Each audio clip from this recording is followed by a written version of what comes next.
Hey guys, welcome to channel DevKage. So recently I participated in an interesting game jam hosted on itch.io. It was called One Button Game, and as the name suggests, the theme for this jam was to create a game that utilizes just one button. I was curious to see what kind of games everyone will come up with, and indeed some of the submissions were pretty amazing. I thought it would be a great idea to play test some of these and record my thoughts in a YouTube video. I quickly created a post on the game jam about this, and to my surprise, many jammers were excited for this. So here we are. In this video, I'll play some of the games from this game jam and talk about what I felt good, what I felt not so good, and some suggestions. Before getting started, let me clear that these are just my thoughts. Everyone has their opinions and you are free to disagree with them. That being said, let's get started. So the first game is Twirl by Andy Claussel.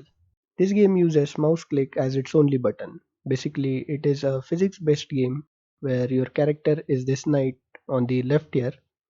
You have to drag it in this shaded area on top and release it to drop.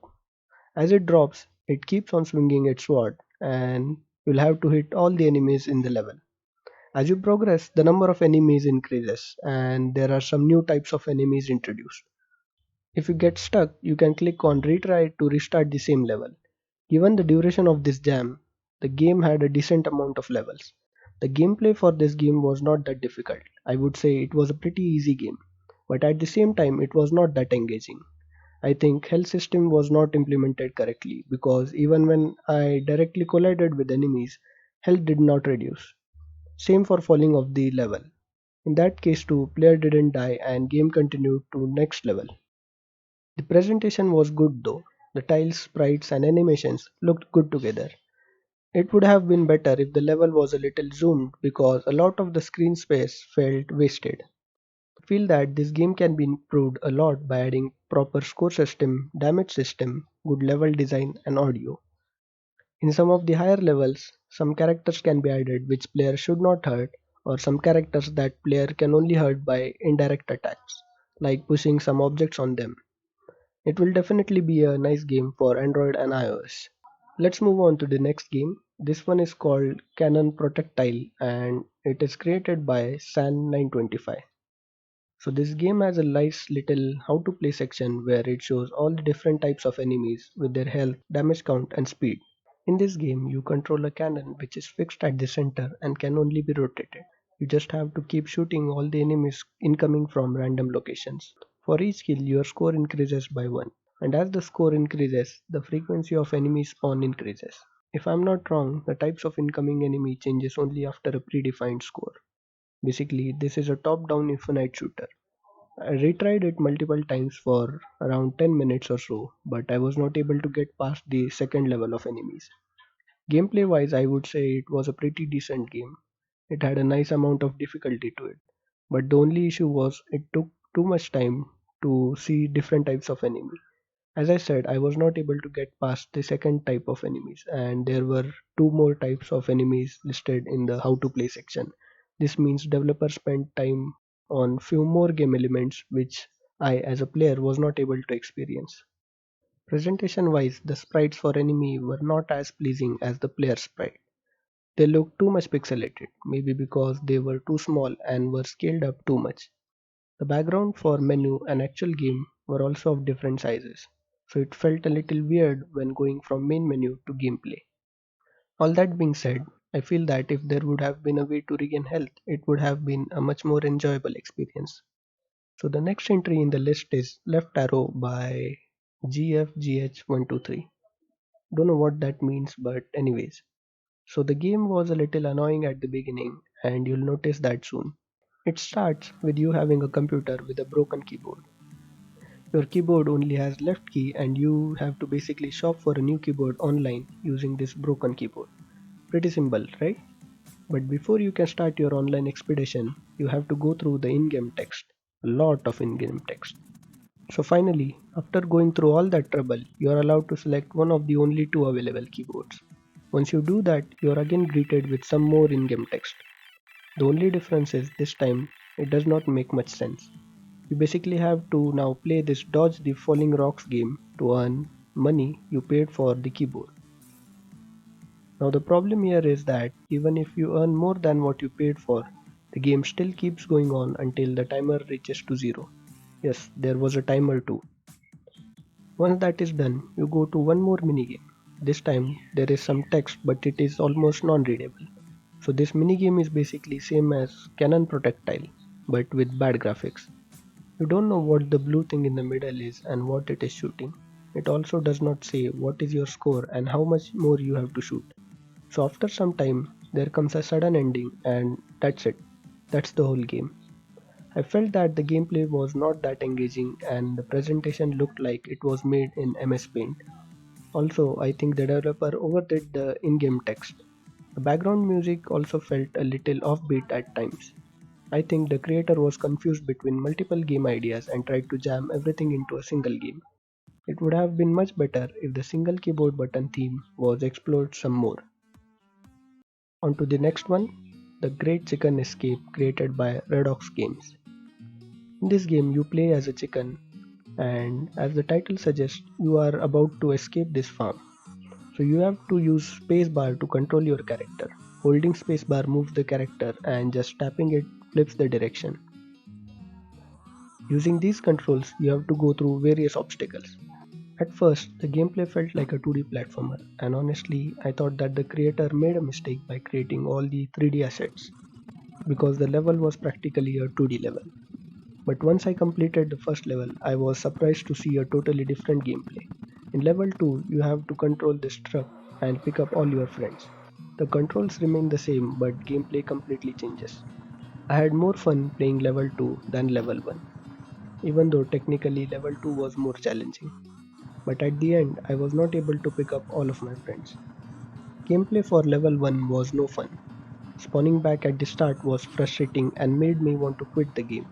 But level 2 was nicely done.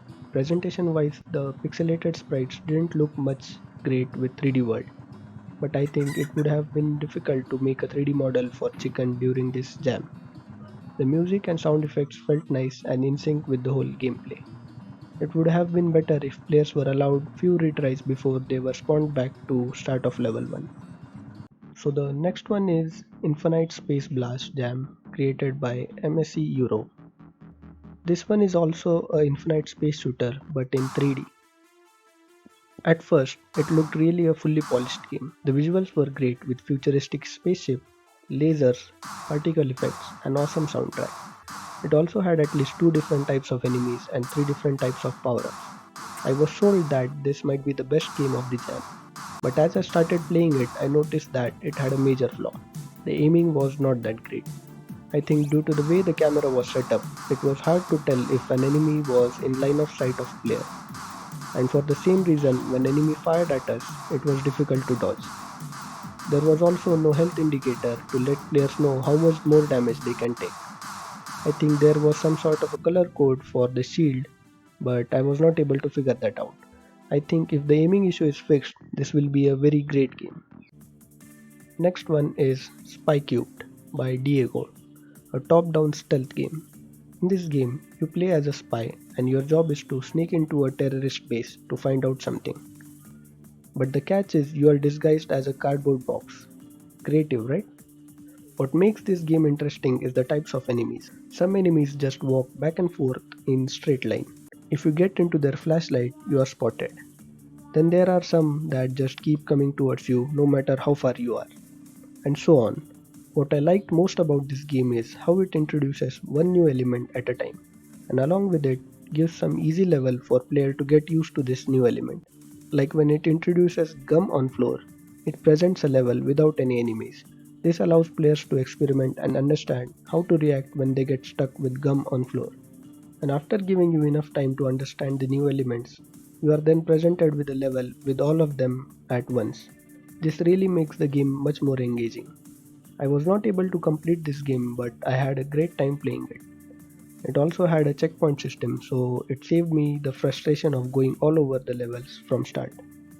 The only problem I had with this game was the spamming of spacebar to get unstuck. But I can't complain about it because the theme of this jam restricted us to use only a single button. If the creator ever thinks of releasing this game, the control should be probably given some more thought. like holding the spacebar for a predefined amount of time to get unstuck. Next one is RG Blast by Conk99. This game is very similar to Cannon Projectile with a little twist. You have to shoot the incoming lines with a matching color of bullet. You can rotate with mouse to dip different tips into paint bucket. This will change the color of your bullets. This was a good idea to make the gameplay a little more interesting. The background music and sound effects also felt good. But after seeing all these flashing colors for a longer time, it made my head spin. I felt that the colors were too hard on eyes. Also, it was not clear that the lines approaching to center were actually part of a square. It would have been better if the level was made square with black bars on the sides. After some time, the game became a little boring, but I think that happens for every Infinite game. So the next one is Push That One Button, created by Fred. I hope I said that right. Anyways, so the gameplay for this one was pretty simple. You are presented with a bunch of buttons floating randomly in the level. Your job is to push that one button, the one with a different color than the rest. To be frank, the game seemed very straightforward to me, which it actually is. But as your score increases, the number of distractions and their speed increases. I personally felt that it took much longer to get to a point where the game actually became challenging. Also, for 90% of the time I played this game, I didn't even notice that there was a time limit for clicking that one button, even though it was right in the middle of the screen. What I liked about this game is the presentation and sound. The way other buttons fade when you click that one button and the way new buttons are spawned was very pleasing to watch. The sound effects were spot on too. I didn't really understand how the score was calculated, but the gameplay and background music was so amazing that it really didn't matter. I managed to reach up to a level where there were around 300 distractions and it really became difficult to spot the odd button. But it was fun reaching that far. I really don't have a major suggestion apart from increasing the pace of this game a little. So the next one on this list is One Button Dungeon by Kodama. This game works on a rock paper scissors mechanics. You have three kinds of characters and each character has an advantage only on one of the enemy characters.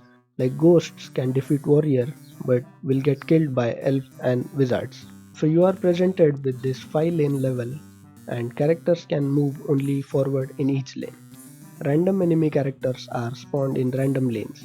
Your job is to release the appropriate character to take them out. Holding space will switch between the three characters and releasing it releases your character. Just pressing and releasing space quickly switches the lane.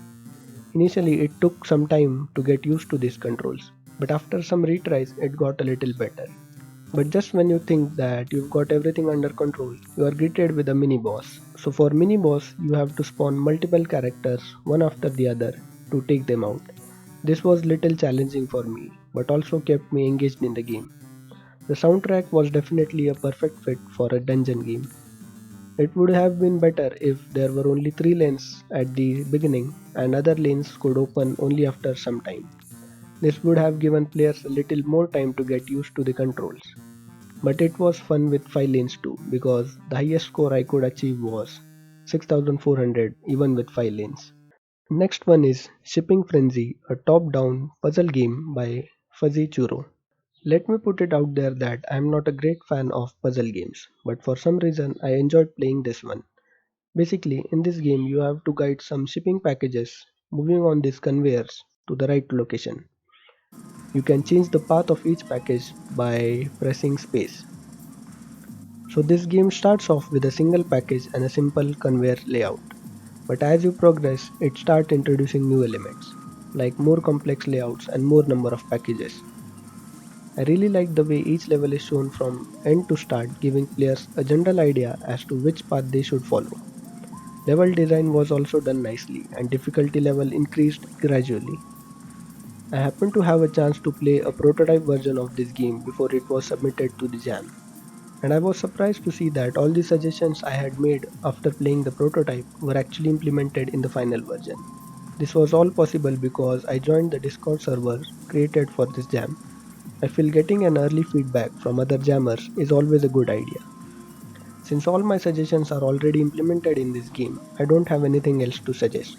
Apart from saying that, add some more levels and consider releasing this on Steam.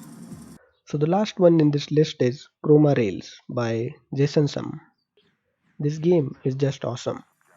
Just by looking at the way it starts will get you hooked. The gameplay is pretty simple. You have to match the color of your spacecraft with the color of underlying rails. Colors can be switched by pressing space. Once for red, twice for blue and thrice for yellow. That's it. This is all the gameplay you get. But the whole look of the game felt very satisfying to me. Like the way our spacecraft floats sideways while moving forward, a subtle particle effect giving a sense of high speed. You can even see other planets and satellites from far below your spacecraft, making you realize you are light years away in outer space. The animation for crash is also very nicely executed. Background music and sound effects keep you immersed in the game. The only issue I faced with this game is that I found it difficult to tell difference between red and blue rails because of the glow effect. But I am bad with colors anyways, so this might be a problem just for me. So that were all the games on the list. Initially I wanted to pick only the top 5 from the submissions, but then I thought it would be a better idea to cover all the games that responded to my post on the jam page. Because the main purpose of game jams is to try out your ideas, get feedback, learn something new in the process and engage with other jammers. So it made more sense to look at games from people who were active on the community section rather than look at the top games. I'll leave links to all the games and their creators' age profile in the description. All that being said, I hope you enjoyed this video. If your game was featured in this video, leave a comment below to let me know what you think about my review.